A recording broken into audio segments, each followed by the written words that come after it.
Hello and welcome to another World War II podcast. I'm Angus Wallace. In this episode I'm talking to Douglas Waller. Douglas is a veteran journalist and has worked for Time Magazine and Newsweek, and for 20 years as a Washington correspondent has covered the Pentagon, Congress, the State Department, the White House and the CIA. He's written 2 books looking at the American Office of Strategic Services, the OSS, which was America's intelligence service during the Second World War. His first book on the subject, Wild Bill Donovan, the Spymaster who created the OSS and modern American espionage, is a biography of William Donovan, who ran the organisation up until it was disbanded in 1945.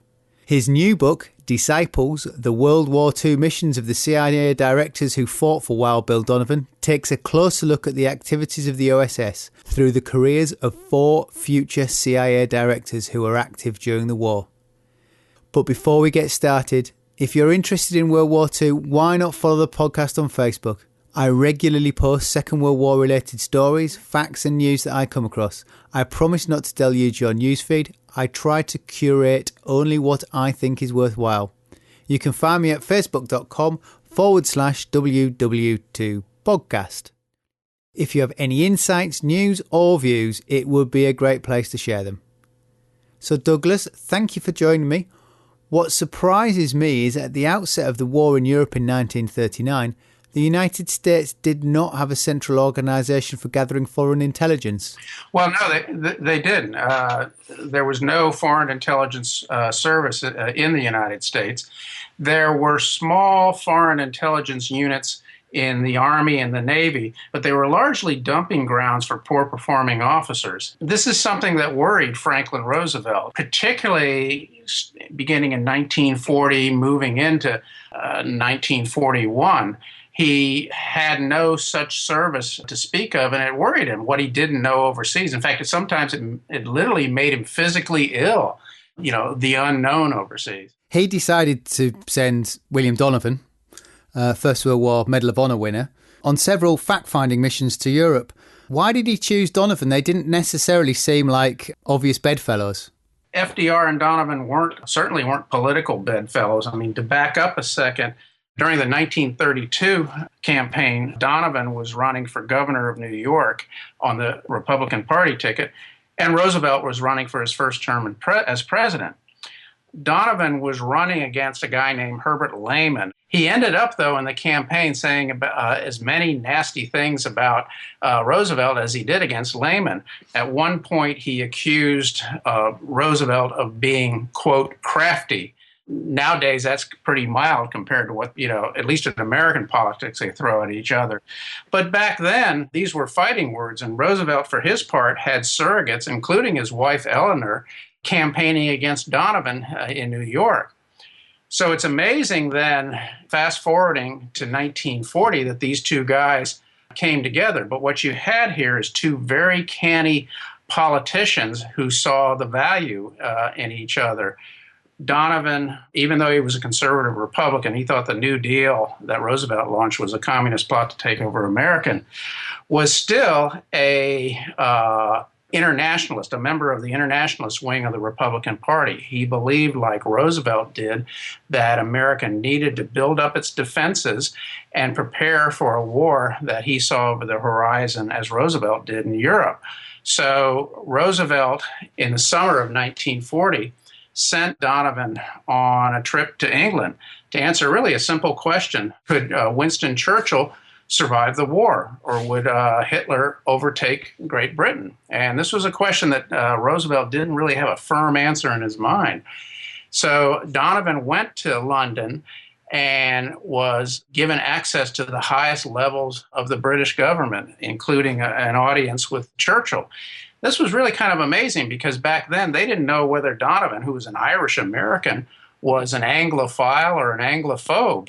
And it turned out he was a staunch Anglophile. He returned to the United States with a bag full of secret documents that told Roosevelt that, yes, Great Britain could survive the war, but it would need substantial aid, which eventually came in the form of Lend-Lease aid to Great Britain.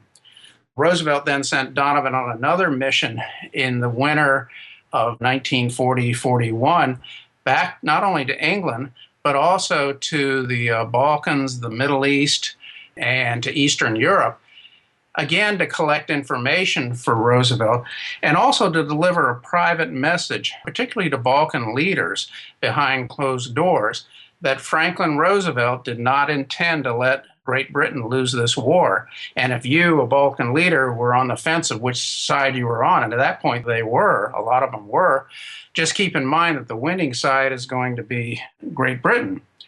Churchill was just delighted with this message that Donovan delivered. In fact, he cabled to Roosevelt that Donovan had been a heartwarming flame in his trip. Churchill provided a plane for Donovan to fly around the Balkans and Eastern Europe. He even provided British officers as escorts to help him open doors in different capitals. One of those escorts happened to be Ian Fleming, the author of the future James Bond novels.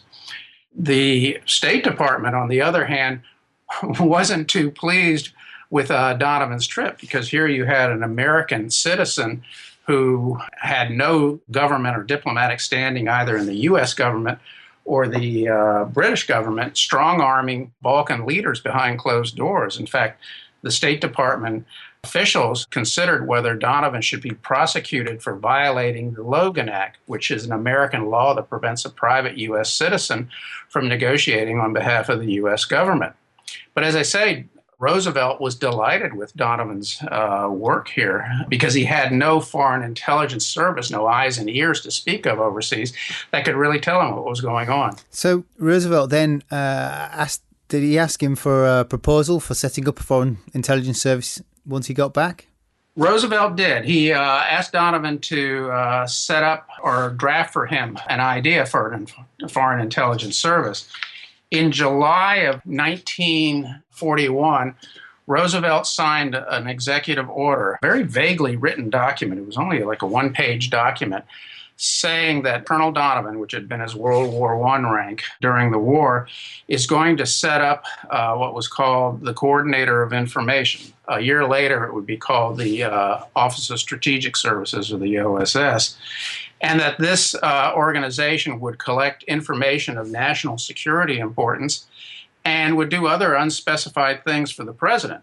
In fact, the document was so vaguely worded that members of Roosevelt's cabinet were scratching their head, thinking, what in the world is Franklin doing here, setting up this nefarious organization with this prominent Republican who had been often mentioned as a presidential contender heading it up. Why did he choose to set up something new and not expand what they had? I mean, presumably he could have expanded the military secret services, or even the FBI under Hoover could have been expanded to take on the role. Those ideas were also batted about. In fact, J. Edgar Hoover, who was head of the FBI, Federal Bureau of Investigation, would have been more than delighted to set up a foreign intelligence service.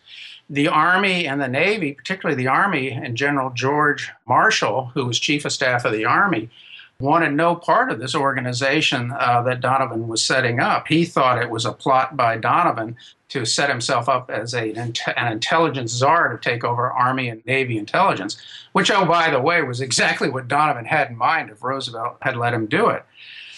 Roosevelt was kind of a spy buff. Ever since he was a young kid, he enjoyed tales of subterfuge and intrigue. And in many ways, he ran the White House by himself, not letting any aide know everything he was thinking of. And so early on, Roosevelt set up a small black intelligence unit within the White House, even separate from Donovan's, that did discreet little spy missions for the president. So he had no problems with the Army and the Navy not really putting forth, a foreign intelligence service, setting one up of his own and launching it as a White House initiative. That just seems to have bred infighting between various departments in the OSS.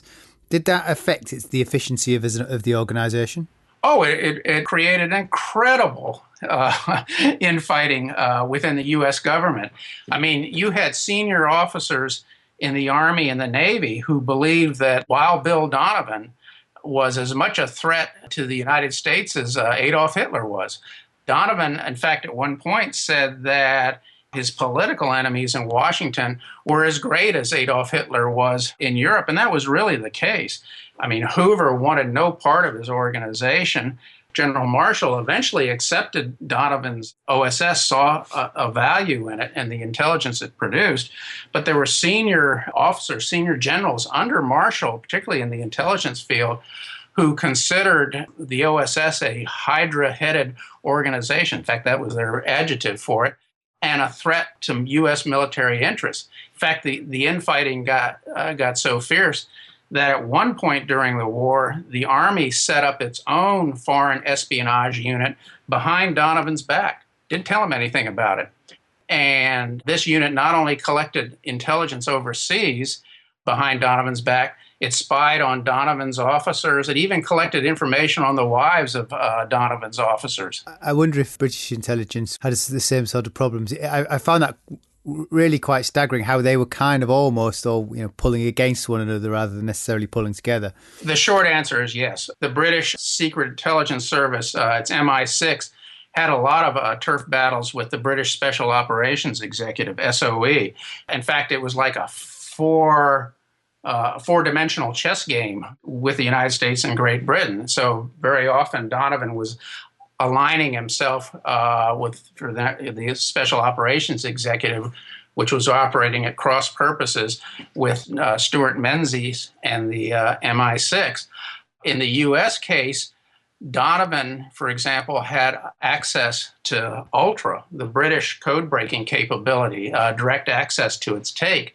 He didn't, though, have access to the U.S. MAGIC program, which was code-breaking in Japan. Marshall didn't trust him with that information. So in some respects, he had closer relations with the British than he did with his own military. What was the actual remit of the OSS? Initially, it was to collect intelligence, to analyze intelligence. Donovan brought in some of the best minds in the United States into his organization, from academia, from business, from the sciences. And Donovan then expanded that portfolio. In fact, he expanded it every chance he got, even to the worry of some of his own officials in his organization. For example, Donovan, from the beginning, wanted to also set up a commando force, which he eventually did. And this was called an operational group of some 2,000 commandos. He set up a propaganda arm called Morale Operations, which began some of the first information warfare techniques that we see today. Things like cyber warfare and psychological warfare, you can trace back to Donovan's Morale Operations Group. Now, there were a lot of people within Donovan's own organization that thought, what business does an espionage organization that's supposed to be stealing secrets have going out, blowing up bridges and printing up, propaganda leaflets to drop over Germany? Donovan, though, saw great value in these and really looked for every opportunity he could to add new functions to his organization. He had to come from a standing start, though, because they had nothing. I can't remember who the quote is in the book. At least the army started with tanks. It's true. Donovan liked to say he started from -0, which was really the case. He really began with just one guy, and that was Wild Bill Donovan. So in the beginning, he was like I say for American audiences, like a player in a pickup basketball game, or I guess in your case it'd be a football game or whatever, looking for agents and operations anywhere he could. So, for example, the Eastman Kodak Company had thousands of camera clubs around the United States. Donovan arranged privately with these camera clubs for tourists that had been on vacation in Europe to send him photos of European sites, particularly military-related sites, that might be of use to his officers. Another project he had, codenamed Project Cigar, where he secretly enlisted Pan American Airways ticket agents in the continent of Africa to report on the movement of German officials from one airport to another, so he could keep track of Nazi and Abwehr spies down there. Did all these early spies pan out? Because they expanded very quickly. Well, the short answer is no. He had his intelligence failures, just like every intelligence organization does. It took Donovan probably about 2 years to really get his organization up and running and really into the war. Now, that may sound like a lot, but keep in mind, it took the U.S. Army 2 years to get ready for and get involved in this war in a big way. So unprepared were we in the United States for the military action overseas. Eventually, though, Donovan built up a force of over 10,000 espionage agents, commandos, propagandists, and support personnel in stations all over the world. Again, quite an accomplishment, considering this was a guy who just started out with one person. So he set up training camps as well, which future CIA director Richard Helms was sent to. Did all the staff go through these training camps? What did they do in the training camps? Practically all of them did. And interestingly, the curriculums for the training camps, the programs, the texts and everything were supplied by the British intelligence services. And in fact, Donovan had his American officers in the OSS go to Canada to go through the British clandestine operations training up there to learn how to teach American officers the British techniques. One place where Donovan did diverge from the UK in terms of training spies was he insisted that his spies be trained in a very rustic environment, in farmhouses and in tents here in the United States, rather than what he thought were the country estates that the British officers were trained in Great Britain. He wanted his guys a lot, toughened up early. He not only adapted the British curriculum, he brought over British instructors too. In fact, in my next book, Disciples, where I talk about Richard Helms, one of Donovan's officers who goes to training, he gets trained by Major Fairbairn, who was a British commando training officer that Donovan basically expropriated, who had done a lot of police work in Hong Kong and taught OSS officers the dark arts of how to kill and maim people. Helms will never forget the time that Fairbairn ordered him to attack him, grab his private parts, as he said, and within a nanosecond ended up on his back, flat up, looking at the smiling Major Fairbairn. I don't think Helms ever really realized how to perform that maneuver after that. The first operations that they were in support of was probably Operation Torch, if we're going chronologically sort of through the war. How did the OSS perform? I mean, what were they doing to soften the blow for the invasion? They did pretty well in Torch, although it was a mixed report card on their performance. Donovan, his people there, did a good job collecting intelligence on Vichy French defenses in North Africa that the American and British forces would face. They collected a lot of material on beach conditions and travel routes that the U.S. forces would go over when they landed, which Marshall was very, very pleased with. Where they didn't do as well in was trying to organize the Vichy French command to immediately give up and allow the American and British forces to come in. That never came off, and we had a very tragic conflict there. The OSS got its first taste of the difficulty of covert action operations here to organize different political factions, particularly among the French, with different agendas. So on the pure intelligence gathering side, they did pretty well. On the covert operations side, they were less than successful. Would it be fair to say that Torch also marked the end of the Anglo-American Entente in many respects, and from this sort of point in, each side became more territorial? Oh, it did. And it's interesting, if you read the classified OSS records that are at the National Archives in College Park, Maryland in the U.S., and you read the British Special Operation Executive records and intelligence records that are at the National Archives in Kew in London, you find maybe one agreement among them is that each side thought the other, was going to screw up the war. The British found these OSS officers coming in. They were uncouth, untrained cowboys, and were going to muck up their operations, not only in North Africa, but in Europe and the Balkans. In Donovan's case, he could not have started the OSS. He could not have, got that organization up, sustained it, and moved it forward without British help. But he was kind of like a teenager who learns to drive dad's car.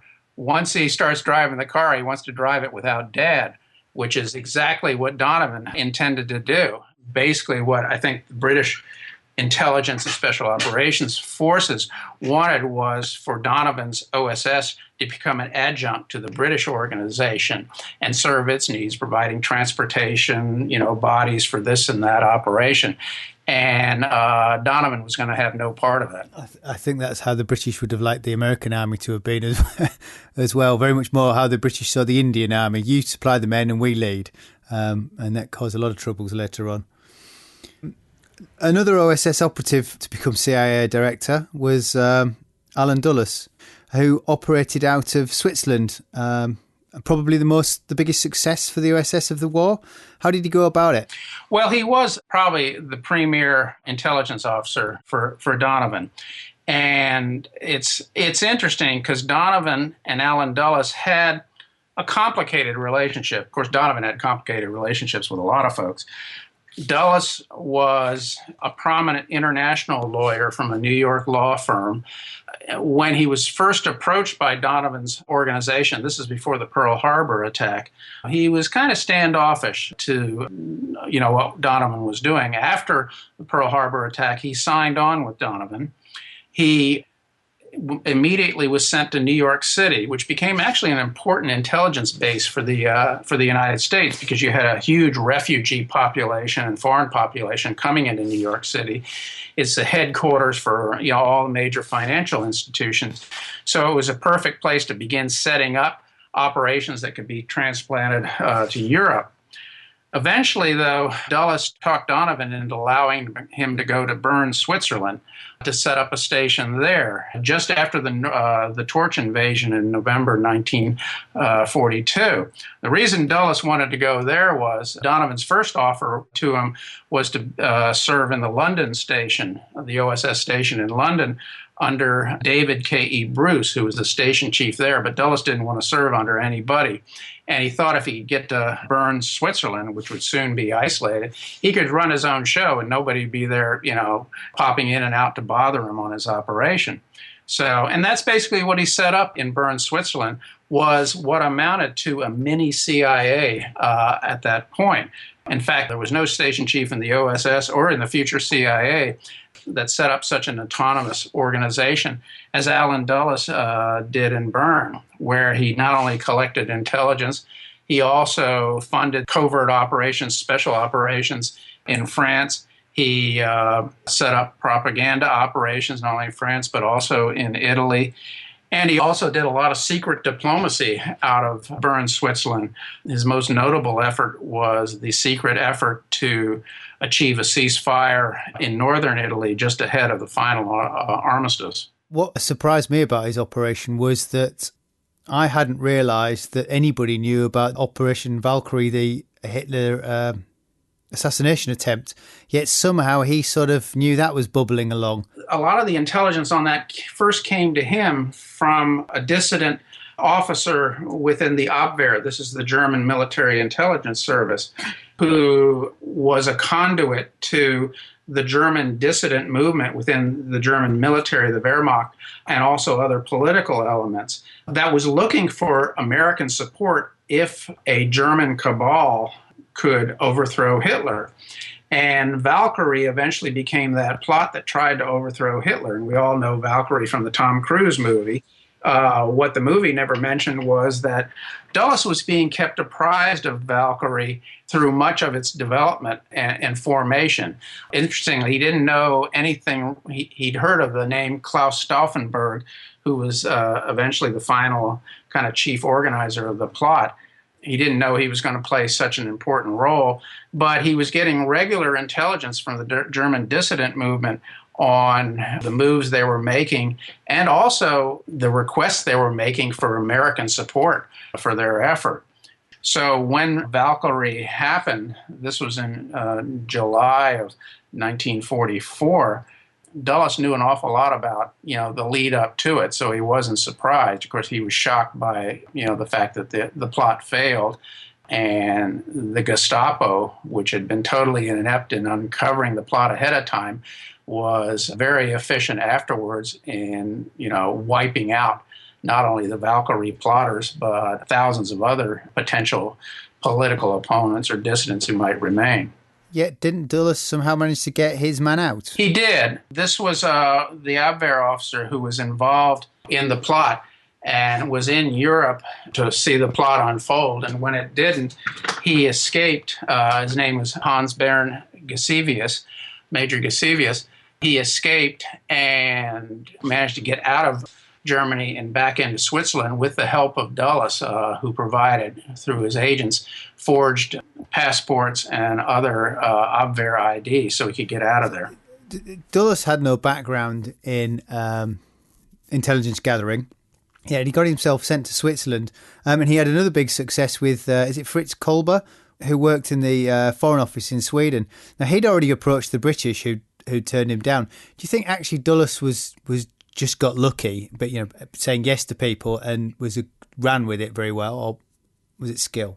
First off, he wasn't a trained intelligence officer. He had served in the State Department during World War I, and actually had served in Bern, Switzerland back then, and dabbled in intelligence on the side. Became kind of the de facto intelligence officer in Bern when he was there. He also, in Berlin, after the armistice in World War I, did some intelligence gathering on his own there. But it was really on-the-job training for him. No one sat down and taught him anything. He learned it as he went.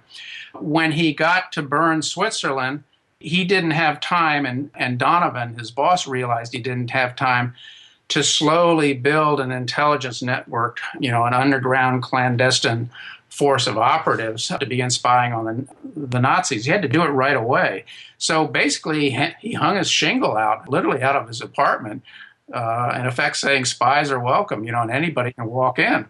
Fritz Colby was one of his walk-ins. In fact, Colby, who was an official in the German Foreign Office in a very sensitive position, first went to the British Embassy and offered up a little batch of documents to prove his bona fides, and was politely shown the door. Then Colby went to someone who was working with Dulles in the American legation, and the documents were shown to Dulles, and he saw this was an opportunity here. In the early months of this relationship, British intelligence did their best to try and convince the Americans that Colby was probably a double agent, a plant that was out to burn Dulles. And in fact, the American government in Washington, the Pentagon, was very, very suspicious of Fritz Colby at the outset, believed he was a plant and he was feeding disinformation to Dulles. But Dulles held his ground. He swore by Fritz Colby, and it turned out he was correct. Colby eventually sent to Dulles over 1,500 Foreign Office documents on military, political, and intelligence matters that were highly valuable. If Switzerland was the high watermark, there was some offices that were out and out failures. Donovan's organization was he liked to call it his organization of glorious amateurs. And they really were. It took them a while to learn the craft. There were some spectacular failures, and one of the biggest ones was the vessel case. Donovan and his officers in Italy thought they had the silver bullet intelligence agent. This was a person planted inside the Vatican who was supplying them with verbatim transcripts of secret papal conversations that Pope Pius was having with his envoys around the world and with diplomats, including Axis diplomats. Turned out Vessel was an Italian pornographer with a very vivid imagination and a unique ability to concoct dialogue, and completely made up all this information he was sending Donovan, completely snookered his organization. And we can look on it now and saying, oh, geez, how can they be so foolish as to accept that? But history does repeat itself. We had the instance, particularly in the lead up to the Iraq War, where the CIA had what it thought was a silver bullet intelligence asset who was giving them information about Saddam Hussein's weapons of mass destruction program, codenamed Curveball. And it turned out that was a fabricator too. So, I guess, particularly in the intelligence business, I think every other business too, history does repeat itself. We've already mentioned the Jedburgh teams. William Colby, who again, another CIA, future CIA director. What was the Jedburgh's missions? Jedburgh was a creation of the British government, the Special Operations Executive. And they had tested out the idea in war games in the United Kingdom and eventually invited the Americans to participate in it. And the Americans were actually eager to do it because they had been shut out of all operations by the British up until that point. And the idea was that they were going to parachute into occupied France, 3-man teams consisting either of a British and American officer, or British or American officer, a French officer, and a radio operator who could be American, British, or French. And these 3-man teams would jump in shortly after the D-Day invasion to help organize French resistance factions. The initial mission was to slow up German forces that were going to pour to the Normandy front after D-Day. And this would enable the Allies to build up a beachhead at the force and expand it. Colby was part of a 3-man team that parachuted into the Burgundy region, southeast of France, to organize a French resistance faction, or the many French resistance factions there. Now, these Jedburgh teams, and Jedburgh, which of course is a town in Scotland, the code name was really just picked at random. They trained at Milton Hall, which is a very, very nice country estate north of Peterborough, for months and months ahead of time before they dropped into France. And as I say, Colby's team dropped in southeast of Paris, and its job was to basically organize French resistance factions to harass the Germans, and also to help pave the way for General George Patton's Third Army forces that were going to move up through the Burgundy region eventually. How successful were they? They were pretty successful. I mean, it was. It's interesting. Colby, after the war, played down the success of his operation, but the OSS and the British SOE were very, very pleased with it. I mean, he succeeded in mobilizing and putting together a resistance faction, or getting it organized to fight somewhat effectively. This was a force of about 6,000 people. And this was no small task when he jumped in, and this is August of 1944, because the French resistance was divided into different factions. There was the ones loyal to Charles de Gaulle, there was the Vichy French faction, and there were the communist factions too. And unknown to Colby, the leader of the resistance faction that he was supposed to work with, he didn't really realize who this guy really was till afterwards, turned out to be a traitor, someone who was collaborating with the German Abwehr. And the only thing Colby noticed was that this particular collaborator, once he saw that the Americans were, looked like they were winning the war, was trying to straddle the fence here, and he didn't seem to be much help with them in organizing French resistance attacks. And so Colby and his 3-man team had to look to other people. So it was a complicated situation in France. I mean, you have today in movies portrayals, of the good war being fought by commandos, but there was a lot of gray area in those type of operations, and the men who parachuted in, British, French, and even the American officers who jumped in, had to deal with very complex political situations. What really surprised me after the success of that was they thought they'd be able to do the same again in Germany itself, the Germany homeland. Well, that's right, and this was where William Casey, who is the fourth subject in my book, The Disciples, comes into play.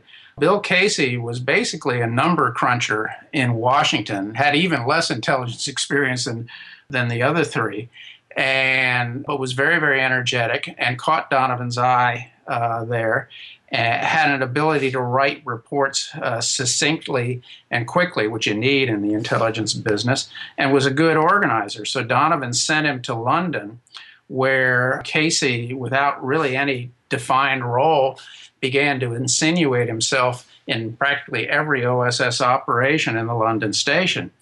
Eventually, toward the end of 1944, as the Americans were advancing on Germany, Donovan made Casey his chief of secret intelligence for Europe, with the specific mission to put OSS agents into Germany in advance of the Allied forces.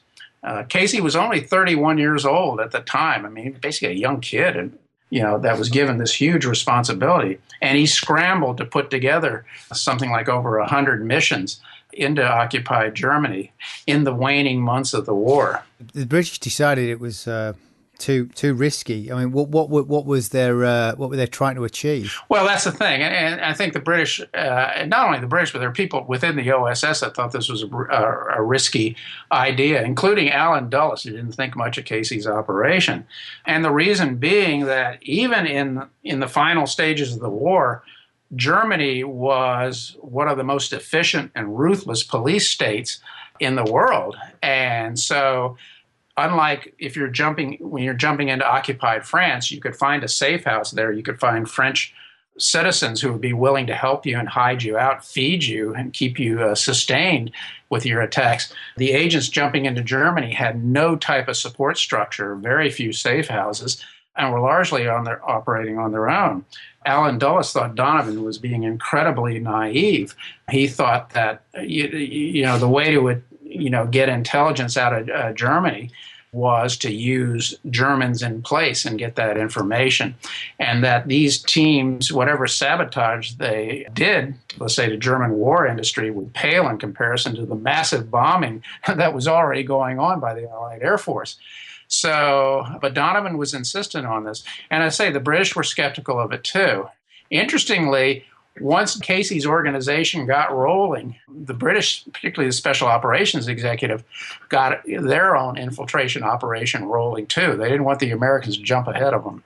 As the war closed, the amazing thing that struck me was it entered the war with no foreign intelligence service. Yep. As the war closed, within weeks, Truman shut down and disbanded the OSS. Why did he do that? Truman and Donovan, there was just bad chemistry between these two guys. On the one hand, you had in Donovan a wealthy Wall Street Republican lawyer. On the other hand, in Truman, you had a failed Missouri haberdasher who was a diehard Democrat. Okay? So there was never going to be a close relationship between these two guys. There were other factors, too. J. Edgar Hoover, the head of the FBI, had one of his agents plant a particularly nasty rumor with Truman's senior military advisor that Donovan was having an affair with Donovan's own daughter-in-law. They played pretty hardball back then. Turned out, and I had to investigate this whole issue when I was doing the Donovan biography, and it turned out that wasn't the case as near as I could tell.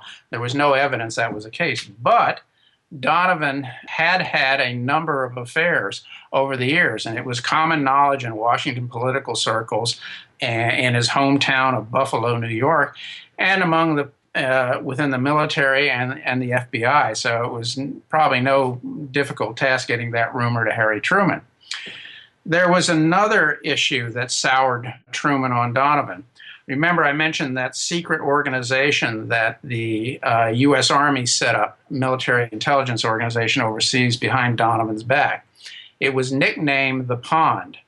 And one of the things the Pond did toward the end of the war was prepare a lengthy report, basically trashing the OSS when Truman came into office, and accused OSS officers of all kinds of misdeeds and malfeasance and blown operations, including in one case of holding a sex orgy in India, which I could find no evidence that was the case.